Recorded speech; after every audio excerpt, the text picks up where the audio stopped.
The Blade of Millennia by Michael McCarthy. Kayn stood confidently in the shadow of the Noxtora, surrounded by dead soldiers, and smiled at the irony. These triumphal arches of dark stone were raised to honor the strength of Noxus, to instill fear and to demand fealty from all who passed beneath them.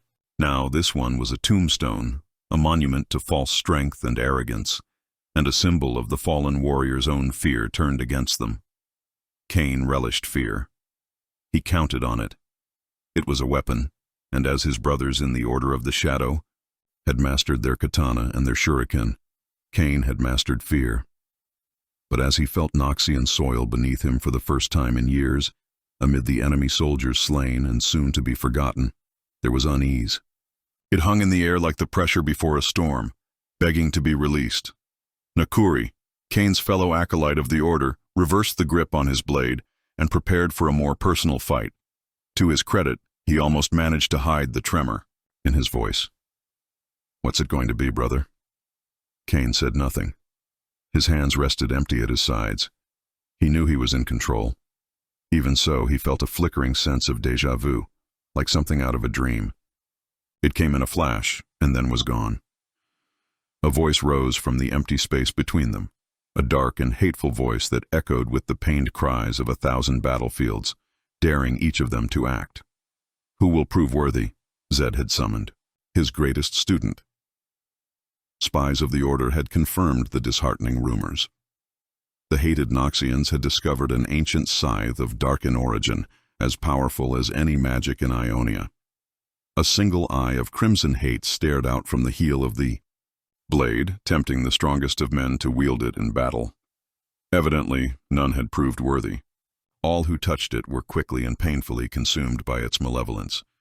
So it had been wrapped in chainmail and sackcloth and secured by a guarded caravan bound for the immortal bastion.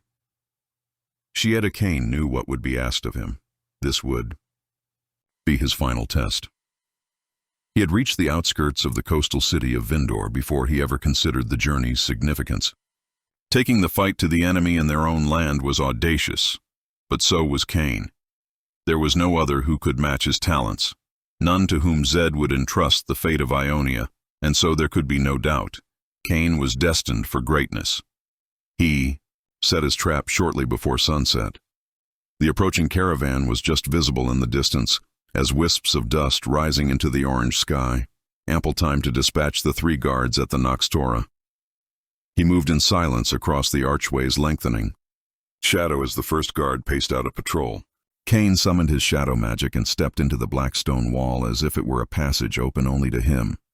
He could see the guards in silhouette, grasping their pikes tightly with both hands.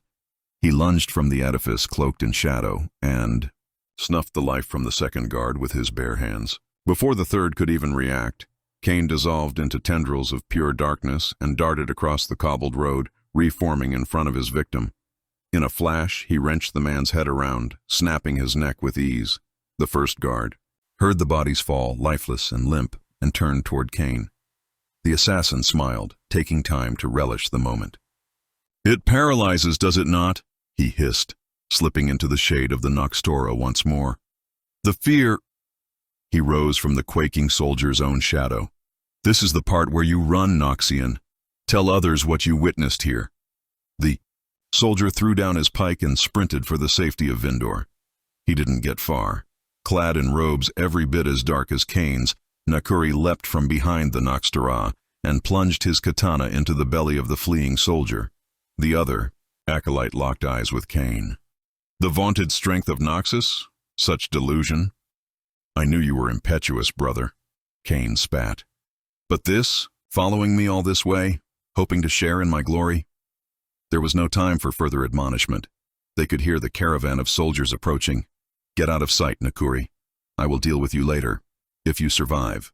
The long shadows of twilight hid the bodies until the approaching soldiers were almost beneath the grand arch. "Hold!" the first outrider cried, drawing his sword. "Fan out, now!" Confusion set in among the others as they left their horses and, for the first time, Kayn laid eyes on their cargo. It was just as Zed had described, wrapped in chainmail and sackcloth and strapped to the back of a sturdy Vindoran steed. Patience was a virtue that Nakuri did not possess, and he heedlessly dove for the nearest soldier. Kayn always selected his targets carefully and so struck with precision at the lead outrider, felling him with his own sword. He turned again to the Vindoran, but the scythe was gone. No, he had come too far to fail. "Kayn!" Nakuri yelled as he cut down one soldier after another. "Behind you!" A desperate Noxian had freed the weapon, its red eye now revealed and glowing with inhuman rage.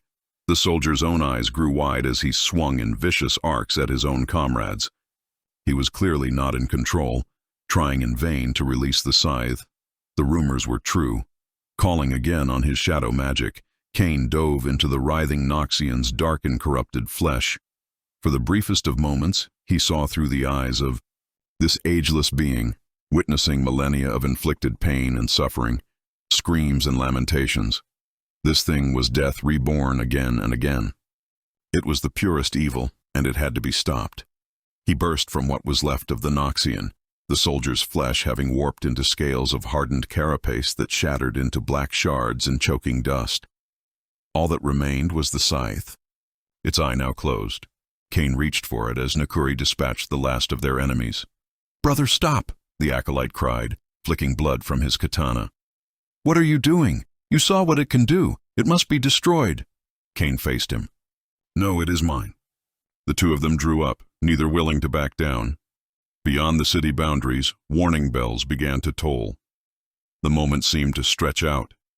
Nakuri reversed the grip on his blade. "What's it going to be, brother?" The scythe spoke to Kayn then. It seemed as if it was echoing in his mind, and yet the other acolyte's widening eyes showed he had heard it too. "Who will prove worthy?"